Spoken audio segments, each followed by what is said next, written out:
Big G back again with another video. Second part of my MVS Consolized project.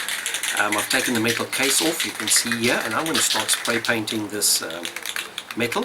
I've decided to go for using the good old Rust-Oleum red, sort of like a cherry red. I think it's a nice color, it's very close to the Neo Geo colors, and I'm just giving it a good old spray paint. I'm going to do 2 or 3 coats on it.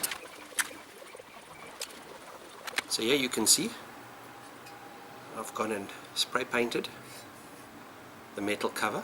Actually came out very, very nicely. There's only one little spot that I'm not too happy about. There was a little bit of, I don't think you can really see it over there, but I'll just put a little sticker over that or something like that. So now we're ready to actually do the case. I'm going to build a case around this now. So I'm going to be using an old piece of Perspex to build the sides of the case, and for the actual motherboard, here's the motherboard here, so Perspex around the sides, and I think I'm going to be using just normal little bit of pressed wood for the base, and then hopefully the case will be ready. So let me get to it. Okay, time to measure up, and then I'll start the cutting. Just going to use a normal jigsaw to do the cutting. Try to make as little mess as possible,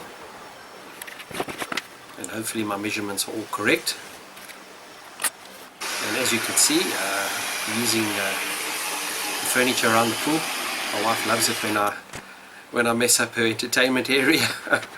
But it's simply the easiest place to do, and it's close to where my games room is, so whenever I want to grab something.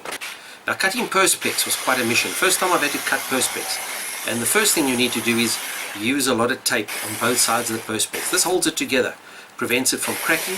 So you can see there, wherever I've marked or measured where I'm going to be cutting, I've gone and taped it just using normal tape, painter's tape, and then keep it firmly down to the table. And I'm using those clamps, as you can see there.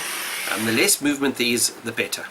I mean, it just makes it so much easier, and you're not going to end up with cracks and breaks, because you don't want to go through the whole process. And I only had one spare piece of Perspex as well.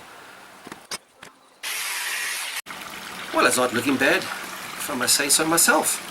As you can see, the Perspex came out nicely. I've done most of the cutting. Still a couple of holes I need to cut in the sides, just for where the joysticks and that go in.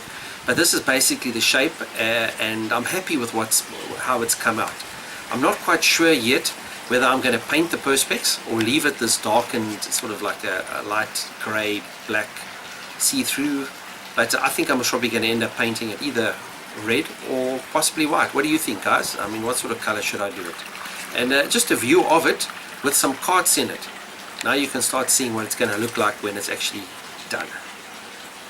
So I'm pretty happy with how it's come out so far. Happy with the paintwork. I still need to decide what sort of stickers I need to use and put on it. And yeah, I'm pretty chuffed with it. So far, part 2 is basically done. I've got a few more little holes to cut on the sides to get the joysticks and that, and the volume controls and that done. And then in part 3, we're going to get the final stage done, when I actually go and put together the video out and the power supply and so forth. So guys, I hope you enjoyed that. And yeah, cheers from me.